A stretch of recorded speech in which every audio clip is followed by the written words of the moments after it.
اللہ کے نبی صلی اللہ علیہ وسلم کے دور میں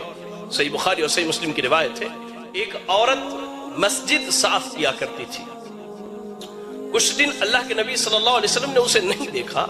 تو آپ نے صحابہ سے پوچھا کہ وہ جو عورت صفائی کیا کرتی تھی وہ کہاں ہے؟ صحابہ اکرام رضی اللہ عنہم نے کہا انہا ماتت اللیلہ، اللہ کے نبی صلی اللہ علیہ وسلم فلاں رات جو ہے اس عورت کی موت ہو گئی، تو رات کا وقت تھا، ہم نے آپ کو اٹھانا مناسب نہیں سمجھا، نماز جنازہ پڑھی اور اس کو ہم نے دفن کر دیا۔ رحمت للعالمین ہے، آپ کے ہاں چہرہ دیکھ کر کے لوگوں سے معاملات نہیں ہوتے تھے، آپ عہدہ اور منصب دیکھ کر لوگوں سے معاملات نہیں کرتے تھے۔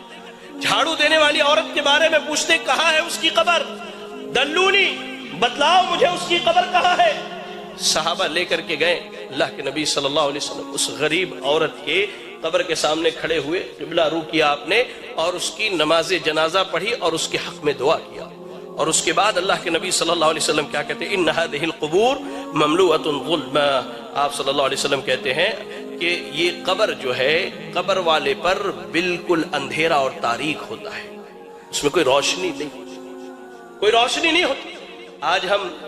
اجالوں کے اتنے دلدادہ ہو چکے ہیں کہ اگر تھوڑی دیر کے لیے لائٹ چلی جائے، تھوڑی دیر کے لیے لائٹ چلی جائے تو ہم پریشان ہو جاتے۔ اس قبر کی تاریکی کو ذرا سوچئے، جہاں کوئی نہ ہوگا، نہ باپ نہ ماں نہ بھائی نہ بہن نہ بیوی نہ بچے۔ اللہ اکبر، اللہ کے نبی صلی اللہ علیہ وسلم کہتے ہیں یہ قبر کیا ہے، ایک تاریک گھر ہے قبر والے کے لیے۔ اللہ اکبر، اللہ کے نبی صلی اللہ علیہ وسلم نے